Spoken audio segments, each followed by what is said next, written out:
tolfatee tadeemtu karaa dubbisuu dhabuun na nyaate garaa dubbisuu dhabuun na nyaate garaa baamatanan irraa nafuu booda keeti maraa harkaa ijaarraa qalbii na fuudhee leelloon bareedduu neesumaa dhuftee isii tolfatee tadeemtu karaa dubbisuu dhabuun na nyaate garaa dubbisuu dhabuun na nyaate garaa baamatanan irraa nafuu booda keeti maraa harkaa ijaarraa qalbii na fuudhee leelloon bareedduu neesumaa dhuftee.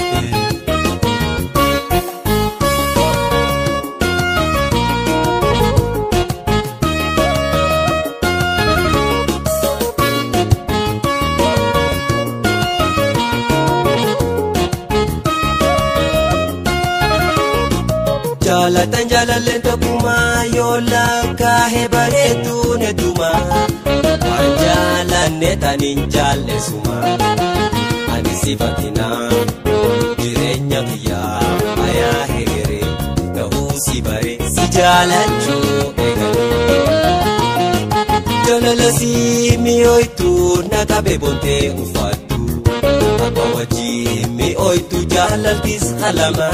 Dari yeroo ganamaa argee jaaladhee ayyaana qabayooniin argadhee ani sifatinaaf jireenya biyyaaf ayaa hegeree ta'uu si baree si jaalachuu eegalee.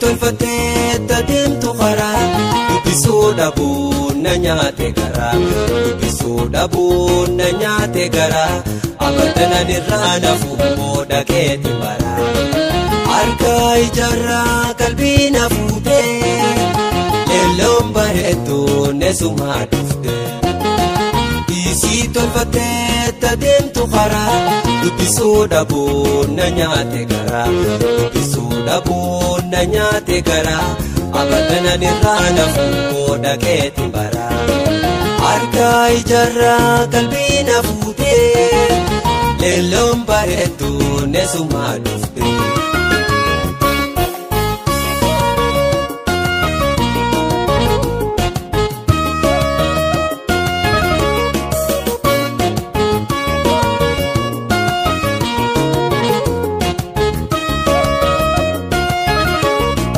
Kantiinis ni gataata wannaan baharii ati haadha sabrii qotu na gargaari.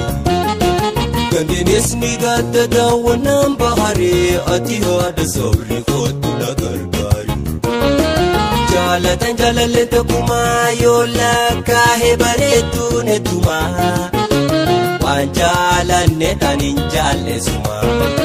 Jaalatan jaalalleen tokkummaa yoo lakkaa'e bareedduu neetumaa waan jaalanne taniin jaalleesuma.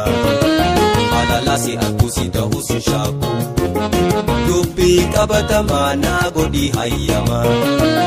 Alalaasi akkusi ta'uu si shaaku dubbii qabatamaa naa godhi hayyama.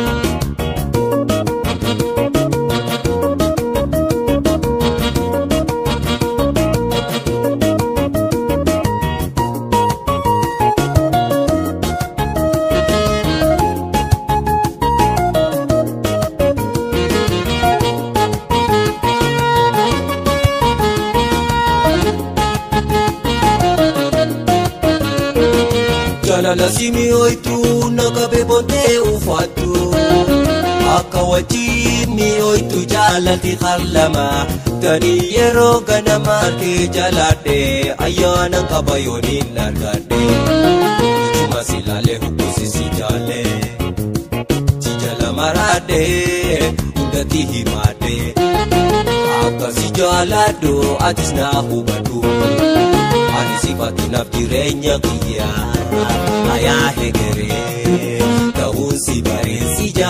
jechuu